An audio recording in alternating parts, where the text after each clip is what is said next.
Existem duas promessas que Deus fez a Abraão. Quais são essas duas promessas? São a promessa de lhe dar descendentes e a promessa de lhe dar uma terra. Deus chamou Abraão e lhe prometeu estas duas coisas. No entanto, ao lermos o livro de Gênesis, podemos ver que Deus cumpre suas promessas muito lentamente, de acordo com o seu tempo. Quando a promessa dos descendentes foi cumprida? Foi cumprida cerca de 25 anos depois que Abraão deixou sua terra natal. Quando Abraão completou 100 anos, Deus começou a cumprir sua promessa de lhe dar descendentes, presenteando-o com um filho chamado Isaque. Ainda assim, muitos anos seriam necessários para que ele tivesse numerosos descendentes. Passaram-se talvez uns 20 anos. Então, Deus ordenou a Abraão que lhe oferecesse de volta o presente que havia dado como sinal da promessa, Isaque. É uma situação verdadeiramente cruel e difícil. Como Isaque foi obtido? Não foi o filho que ele mal conseguiu ter aos 100 anos? No entanto, Deus lhe diz para oferecer Isaque como holocausto. Embora isso possa parecer cruel da parte de Deus, podemos ver como um teste de fé de Abraão. Como Abraão lida com essa prova? Ele não escolhe o presente Isaque, mas escolhe Deus, o doador do presente. Ao fazer isso, Abraão passa na prova de Deus. E assim, a fé de Abraão se aprofunda, e seu relacionamento com Deus se torna ainda mais forte. As provas de Deus para Abraão continuam. Agora, através de que Deus o provará?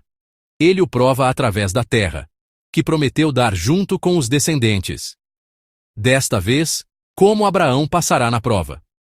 O versículo 1 do nosso texto registra que a esposa de Abraão, Sara, termina sua vida aos 127 anos. Sara, que havia desfrutado e recebido as bênçãos de Deus junto com Abraão, encontrou a morte. O texto, de forma incomum, fornece informações relativamente detalhadas sobre a morte desta mulher, registrando onde Sara faleceu e qual era a sua idade. Isso demonstra o alto status de Sara como uma matriarca de Israel, apesar de ser mulher. O versículo 2 registra que Abraão chorou e lamentou por Sara. Quão doloroso deve ter sido para Abraão ao se despedir de sua esposa. Quão triste deve ter sido para Abraão se despedir de sua amada esposa, com quem viajou por uma longa jornada desde sua terra natal, Ur dos Caldeus. Notavelmente, Abraão e Sara haviam recebido a promessa de muitos descendentes e de uma vasta terra. Mas qual era a realidade deles? Apesar de Sara ter morrido, a realidade que ele enfrentava era a de não possuir um único pedaço de terra para sepultá-la. Quão doloroso deve ter sido isso? Depois de uma vida inteira de dificuldades juntos, olhando apenas para a promessa de Deus e correndo a corrida confiando apenas nela, quão exaustivo e triste deve ter sido perceber que, até o momento da morte de Sara, ele não havia obtido nenhum palmo de terra para o seu sepultamento. No final, Sara morreu sem ver a promessa da terra ser cumprida. A dor de Abraão deve ter sido ainda maior, não apenas pela morte de sua esposa, mas pelo fato de ela ter morrido sem ver a promessa de Deus e sem ter um lugar para ser sepultada. Outra prova havia chegado para Abraão. Em Gênesis 22, Deus o provou em relação aos descendentes, pedindo que oferecesse Isaque. Agora, em Gênesis 23, na situação da morte de Sara, Deus está testando a fé de Abraão através da prova da terra. Como Abraão passará nesta prova?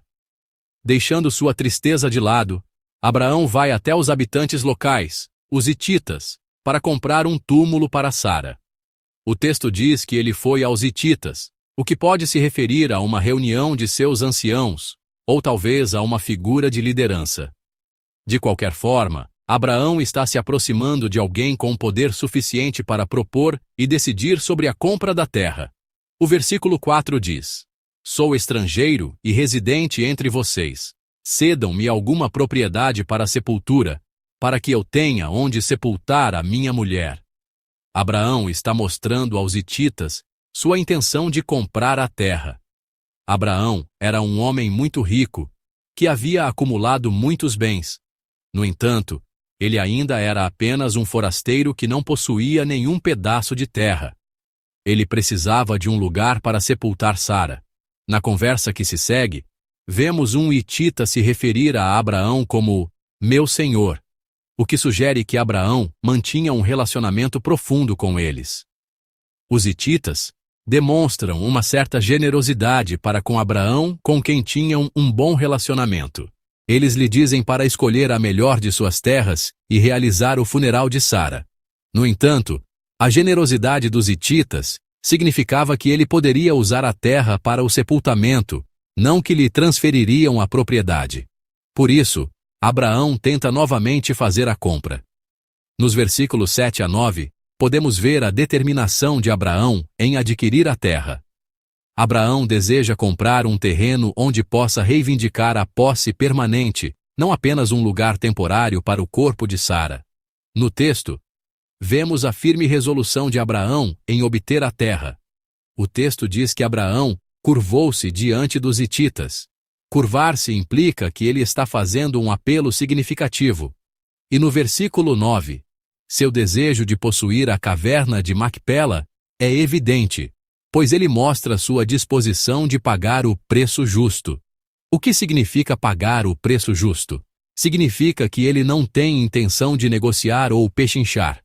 Significa, eu darei o que você pedir, seja qual for o custo, eu pagarei integralmente. Podemos sentir a forte determinação de Abraão em possuir aquela terra. O proprietário da terra, Efrom, filho de Zoar, por acaso estava presente.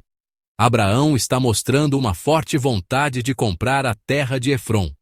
Como vemos essa atitude de Abraão?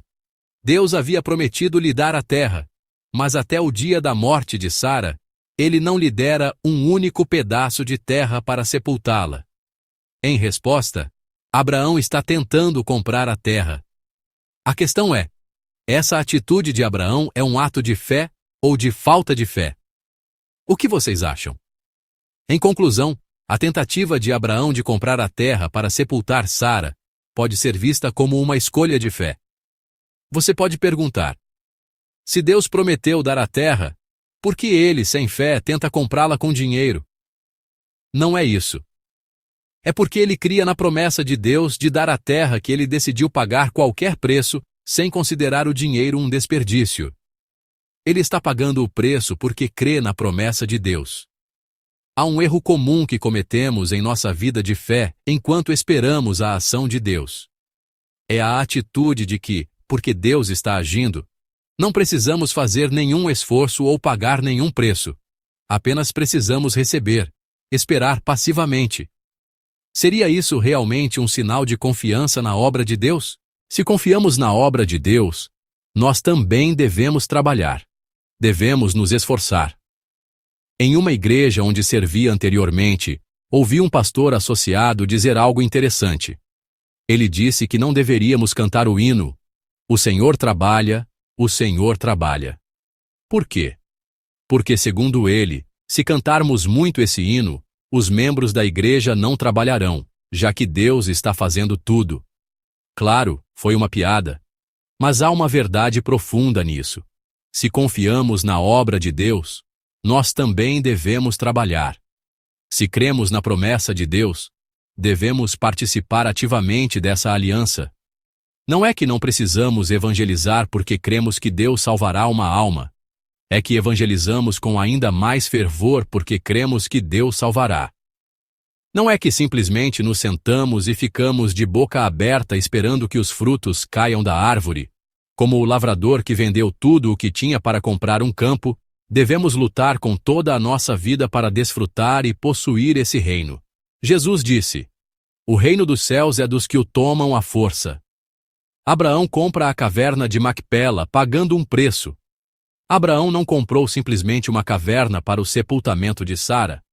Abraão comprou a esperança futura da obra de Deus pagando um preço. Haverá entre nós alguém que confessa crer na promessa de Deus, mas está apenas esperando passivamente? Você está apenas de boca aberta, esperando o fruto cair da árvore? Claro, há momentos em que a espera é necessária. Mas, se cremos na promessa de Deus, devemos participar ativamente da obra de cumprir a aliança, obedecendo à sua palavra. Porque cremos na salvação de Deus, devemos evangelizar com fervor. Porque cremos na obra de Deus, devemos servir diligentemente nossas famílias, nossas equipes de ministério e nossa igreja. Para desfrutar da promessa de Deus, devemos fazer nossa parte na vida, assumir nossa responsabilidade e pagar o preço correspondente. Oro para que nesta manhã possamos refletir sobre quais áreas de nossas vidas exigem nossa obediência, decisão, esforço e pagamento para cumprir as promessas de Deus. E desejo sinceramente que vocês comecem este dia e esta semana pedindo a força e a coragem para realizar essa obra.